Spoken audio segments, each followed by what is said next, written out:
Guy Martineau. Écoute, c'est clair comme de l'eau de rose. Martineau. Je sais pas pourquoi vous chialez, là. Martineau. Trudeau. Avec Richard Martineau et Jonathan Trudeau. Radio X. Alors, une histoire assez hallucinante. Une adolescente souffrant d'un cancer en phase terminale a remporté peu avant sa mort une victoire sans précédent devant la justice britannique.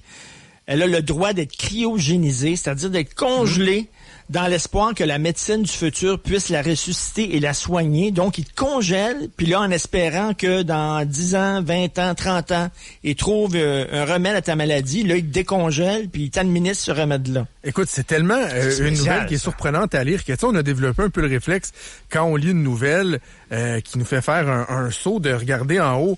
Hey, je suis sur le journal de Montréal ou est-ce que je suis sur la Pravda? Tu sais, c'est-tu un site satirique? Mais non, c'est effectivement une vraie nouvelle, une adolescente de 14 ans qui a obtenu ce droit-là de la part d'un juge. Et là, on va parler, quelqu'un qui va te faire stepper, mon gars, là. Stéphane Beauregard, c'est un Québécois. Lui, il est le directeur de Cryonics Institute. Et il fait ça, lui. Congeler des gens. Puis il y en a congelés. OK, c'est hallucinant, cette histoire-là. Stéphane Beauregard, bonjour. Bonjour, Richard. Bonjour, Jonathan. Et merci de me recevoir dans votre émission. Merci d'avoir accepté. Écoute, explique-nous c'est quoi Cryonics Institute pour ceux qui ne savent pas, Stéphane. Pour être bref, Cryonics Institute est une institution qui existe depuis 40 ans déjà. Et la spécialité de Cryonics Institute, c'est de préserver des êtres humains, mais également des animaux. Et on préserve aussi des tissus humains. Donc, ça fait 40 ans cette année. Et je suis très content de l'article qui est paru aujourd'hui dans le journal. Mais combien il y a de gens, toi, qui sont, je sais pas si t'aimes ça dire ça, congelés, mais en tout cas, qui sont cryogénisés? T'en as combien Oui, qui sont préservés. T'en as combien, toi, dans ton institut? On a 145 personnes en ce moment qui sont préservées. Puis on est rendu à 134 animaux de compagnie également. Et puis, non, c'est une excellente nouvelle. Puis je pourrais vous dire que c'est un précédent, à ma connaissance, qu'une jeune fille de 14 ans comme ça puisse avoir le plein gré des tribunaux pour son choix de fin de vie, parce qu'elle voulait absolument que ça soit respecté. Son père, il était contre cette idée-là. Sa mère, elle s'est dit, écoute, ma fille, si ça te fait plaisir, pourquoi pas? Et puis, non, je suis très content du résultat. Puis, honnêtement, ça fait un buzz partout à travers la planète en ce moment. Mais Stéphane, explique-nous, là, il y a Jonathan qui a des yeux gros je trouve ça super intéressant. Je savais pas que on était rendu si loin que ça, déjà. Ben oui. Stéphane, explique-nous, c'est quoi, les gens qui sont cryonisés chez toi? Ça ressemble à quoi? Ils sont peut-être la première dans une grosse cuve, c'est quoi? Ben, la façon que ça fonctionne, c'est que on va commencer par le tout début. C'est très important d'intervenir très rapidement quand la personne décède. Donc, la première chose qu'on a fait avec cette jeune fille-là, c'est qu'on a stabilisé son cas. C'est-à-dire, c'est bien important de la refroidir le plus rapidement possible pour empêcher que ses cellules se détériorent. Moi, je me rappelle la dernière fois qu'on s'était parlé, Richard, tu m'avais dit « Ouais, mais c'est bien mieux de congeler vivant que mort. » Mais la chose que j'ai peut-être pas dit la dernière fois, c'est que quand on intervient très rapidement, on se trouve à immobiliser complètement le fait que les cellules se détériorent. Donc, qu'est-ce qu'on fait à Cryonics Institute? C'est qu'on préserve les êtres humains, bien entendu. Notre souhait, c'est que dans le futur, on puisse les réamener à la vie. On est très conscient que, en ce moment, les chances sont faibles. J'aimerais rassurer aussi les gens qui nous écoutent. On n'est pas des illuminés, des gens qui optent pour ça. On est des gens qui aiment beaucoup la vie. On aime beaucoup la science, la technologie. Puis on se dit, pourquoi pas? On prend une chance. Si ça fonctionne, tant mieux. Puis si ça fonctionne pas, la vérité, on le saura pas. Mais et comment ça fonctionne, là? Quelqu'un qui veut aller, qui veut conserver soit son corps ou le corps de son animal. Comment ça fonctionne? Il vient vous rencontrer, il y a une entente, il y a un contrat, il y a un versement mensuel, annuel. Comment ça fonctionne? Très bonne question. Bon, la première des choses, quand une personne veut faire la cryogénisation, c'est bien important de l'inscrire dans son testament. Ça, c'est la première des choses qui est bien important à faire. Comment ça fonctionne? C'est que les gens ne sont pas nécessairement obligés de payer ça cash. Souvent, les gens disent « Hey, voyons donc, ça coûte cher, ça, faire ça, la cryogénisation. » La façon que ça fonctionne, les gens peuvent payer ça via une assurance vie. Les gens peuvent payer ça en plusieurs versements. Par contre, quand la personne paye ça en plusieurs versements, eh bien, il faut s'assurer qu'au décès, la totalité soit payée. Mais c'est vraiment pas compliqué. Et puis, je ne sais pas comment est-ce que je pourrais bien vous expliquer ça, mais rapidement, la première chose qu'il faut faire, c'est prendre contact avec nous autres. Nous, la première chose qu'on fait, c'est sûr qu'on rouvre un dossier, sur la personne. Il y a un membership qui s'appelle le Life Membership qui coûte 1 250 $. Ça, il faut payer ça une fois. Il n'y a pas de paiement par la suite. Et après ça, les gens nous payent via une assurance vie ou en paiement, comme je vous ai expliqué tout à l'heure. Autre chose aussi qui est important à mentionner, une personne qui déciderait de changer d'idée. Quelqu'un qui dirait, regarde, moi, je vous ai payé ça cash, puis je voulais vraiment faire ça, puis j'ai repensé à ça comme il faut, ça m'intéresse plus, mais Chronic Institute va rembourser la personne. Donc, il n'y a pas d'arnaque, il n'y a pas d'attrape dans tout ça. Mais ça ressemble à quoi, là, une fois qu'ils sont morts, tu plonges dans une tank, tu leur coupes la tête, comment ça fonctionne? La façon que ça fonctionne, la première étape qu'on fait quand la personne arrive habituellement sur place, là, dans le cas de la jeune fille, c'était autre chose, parce que notre équipe collaboratrice en Angleterre a fait déjà les premières steps. Nous, la façon que ça fonctionne, quand la personne arrive à l'Institut, disons que ce soit un Canadien, un Américain, c'est très important, on lui enlève le sang, ça c'est la première des choses qui est très important à faire. On le remplace par un antigène.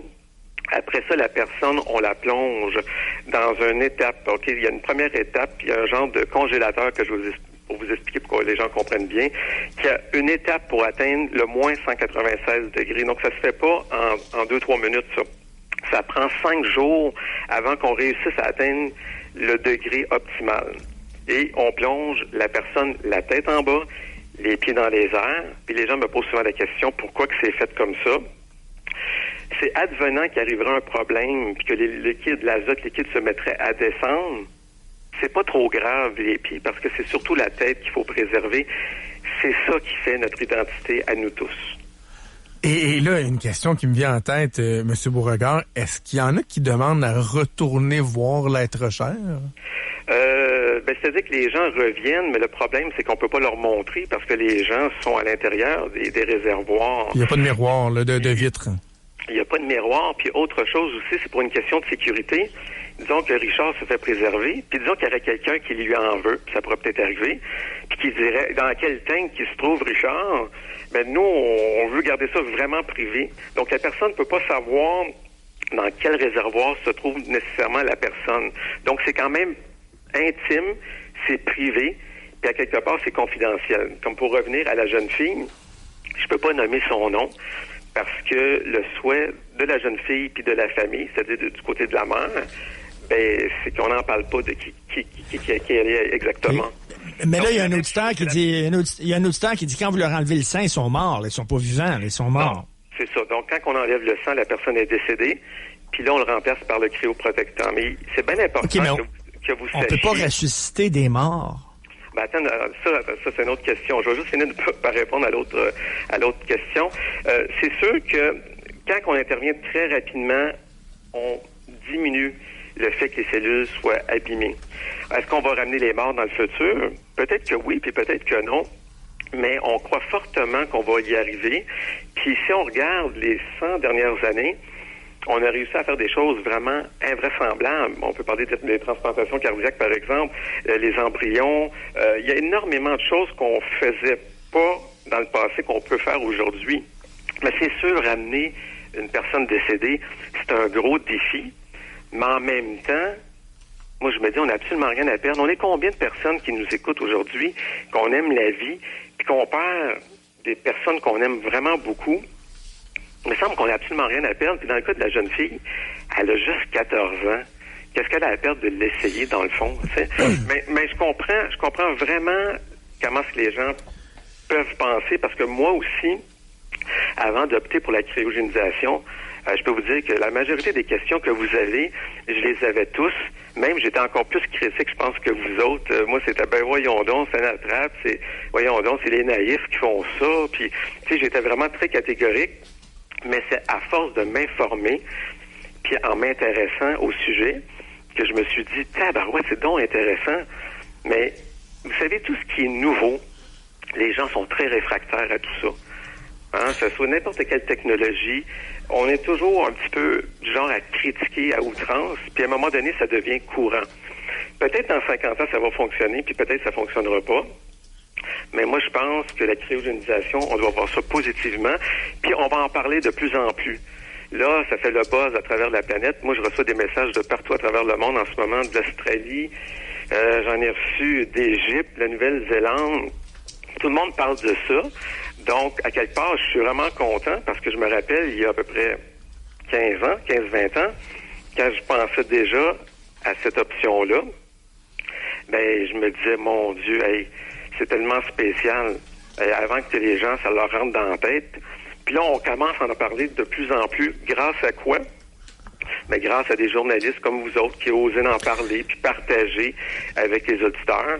Moi, je trouve ça super intéressant. Mais j'ai une question au niveau, au-delà de la mécanique. Là. Puis, bon, on s'entend tous que vous m'expliquerez pas aujourd'hui comment on va réussir à les ressusciter. Si ça existait, on le ferait. Mais ne serait-ce qu'au niveau éthique, est-ce qu'il y a des questions qui vous habitent? Par exemple, on parle déjà en ce moment avec un cycle de vie normal, c'est-à-dire on naît, on vit, on meurt, des ressources de la planète qui se font de plus en plus rares parce qu'on vit de plus en plus longtemps, on est de plus en plus nombreux sur la Terre. Mais à un moment donné, si plus personne meurt, continue à faire des enfants, on va comme avoir un petit problème de surpopulation, non? Ben, je vais vous rassurer, la première des choses, c'est pas tout le monde qui va vouloir faire ça, la cryogénisation.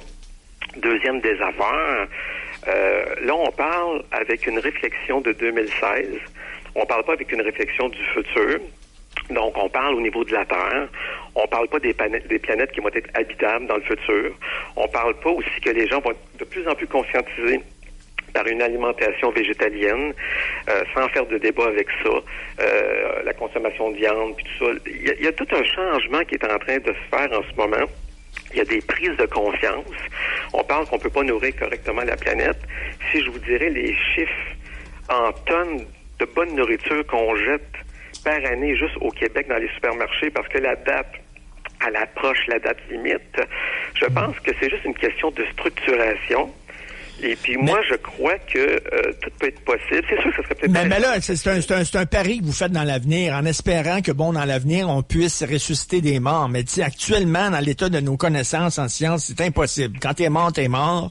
Là, vous dites que peut-être dans 100 ans, peut-être dans 150 ans, on va trouver une façon de réveiller les morts. Puis là, cette personne-là, ben, pourra se faire réveiller. Mais là, elle se réveillera pas en ayant tout son cerveau, puis en se souvenant de tout ce qu'elle était, puis avec toute sa mémoire, puis tous ses souvenirs. Là, elle ne fait pas comme « Oh, bon, je viens de me réveiller. On est en 3016. Oh boy! » Mais c'est une bonne réflexion. Puis pour, justement, contrer à cette possibilité-là, parce qu'on n'est pas sûr, peut-être qu'ils vont revenir avec toute leur tête. Qui nous dit qu'ils n'auront pas toute leur tête? Mais, par précaution, qu'est-ce qu'on fait? Qu'est-ce que j'ai suggéré, moi, à Chronic Institute?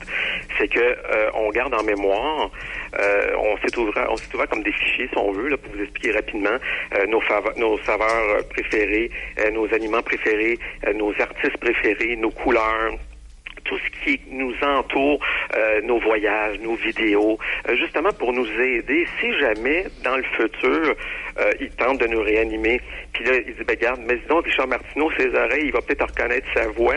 On va tenter de stimuler la personne avec des choses que la personne a connues. Un peu comme quelqu'un qui est dans un coma, puis quelqu'un qui dit, hey, là, il n'y a plus rien à faire, là, Madame Tremblay, ça fait 22 ans, votre gars est dans le coma. Ah, s'il vous plaît, on va attendre encore un petit peu.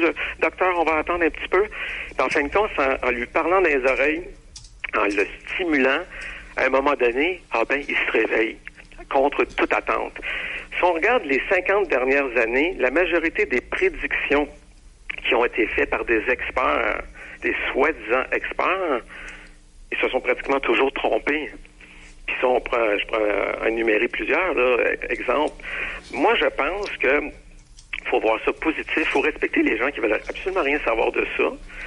Mais en même temps, il faut pas nécessairement fermer la porte à cette option-là. Moi, quand j'étais un petit peu plus jeune, je souhaitais, à quelque part, de mettre en place une troisième option pour les gens qui aiment beaucoup la vie. Pas une question de faire de l'argent avec le monde, hein, parce que je vois juste, ça je l'ai dit à plusieurs reprises, moi je fais ça bénévole. Donc j'ai pas de salaire. Vous n'êtes pas rémunéré? Je suis pas rémunéré, moi, en tant que directeur de Cryonics Institute. Les gens ont dit, ben voyons donc, ça se peut pas, tu dois nous mentir. Je ne vous mens pas. Je ne touche pas une maudite scène. Moi, j'en parle de façon ouverte parce que j'aime ça.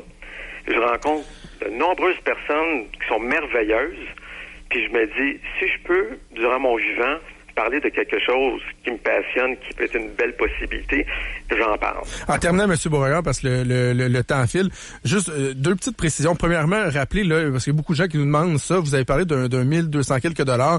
Combien ça coûte là, au global, un coût, tous les frais mis? Puis je suis curieux de savoir aussi, chez les gens que vous avez déjà en ce moment, la moyenne d'âge, c'est quoi? Ah, ben ça, c'est bon. Deux bonnes questions. Premièrement, en ce moment, le coût total, c'est 29 250 $ que ça coûte. Donc, 28 000. Aïe! OK. C'est pas donné?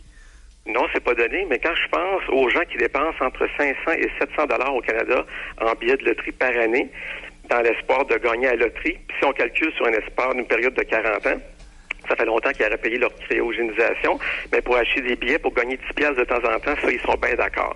Je vais revenir à la deuxième partie de la question. En ce moment, la moyenne d'âge tourne aux alentours de 62 ans. Donc, si vous me dites, ouais, mais là, si on le ramène à la vie, puis il y a 60 ans, je suis au courant de toutes les questions que les gens peuvent se poser. On pense dans le futur pouvoir être capable d'inverser le processus de vieillissement. Ça se fait déjà en ce moment aux États-Unis avec le DHEA, excusez-moi. Et là, on rentrerait dans une super grosse conversation qui prendrait 20 minutes. Mais non, on n'a pas le temps, mais... Il n'y a pas de danger, mais pour conclure, je pense qu'on va pouvoir un jour arriver à faire des choses qu'on croyait vraiment inimaginables. Merci beaucoup. Merci beaucoup, Stéphane. On va te laisser parce que ça a l'air qu'il y a des reporters du monde entier qui veulent te parler. Stéphane Beauregard, directeur de Cryonics Institute. Merci. Merci à vous deux et bonne journée. Bye. Pour ceux qui m'ont écrit en disant Walt Disney, c'est vrai qu'il est congelé, c'est faux. C'est une légende urbaine, c'est faux. Il est mort et enterré. Oui, il aurait aimé ça se faire congeler, mais à l'époque, c'était pas aussi avancé qu'aujourd'hui. Et quand ils sont arrivés, son décès était déjà constaté. Donc, mais en même temps, il faut garder quand même nos horizons ouverts, Richard. Tu sais, il y a 200 ans, t'aurais dit à des gens qu'on irait sur la Lune, qu'on enverrait un petit robot sur Mars, qu'on penserait faire un voyage habité bientôt sur Mars, qu'on aurait des imprimantes 3D, plein de trucs de même. On aurait un peu le même scepticisme, là. C'est juste que là, ça nous semble, en tout cas, ça me semble très peu probable à long terme. Ben même lui, il dit qu'il ne sait pas, là, finalement. Ouais. Là, c'est un pari dans l'avenir. Pour ceux, il s'appelle Stéphane Beauregard, mais pas de E à Stéphane. Stéphane Beauregard. Et son entreprise, c'est Cryonics Institute, CRYONICS. Allez voir ça. Les Francs-Tirants, on a fait un reportage. On est allé, parce que ça, c'est aux États-Unis, son affaire. Puis, okay. Benoît s'est allé se promener avec une caméra là-bas, puis il a filmé les tanks où supposément il y a 140 personnes qui sont congelées, puis des chiens, puis tout ça. Je peux m'en faire congeler rien que pour revenir dans 150 ans puis faire chier les petits-enfants de Guillaume Wagner. M'a revenu, m'a dit « Ha ha! C'est moi! » Bon, OK. Alors, je m'en vais tout de suite à la pause. Vous écoutez Martineau Trudeau à Choix Radio X au 98.1. Martineau. Trudeau.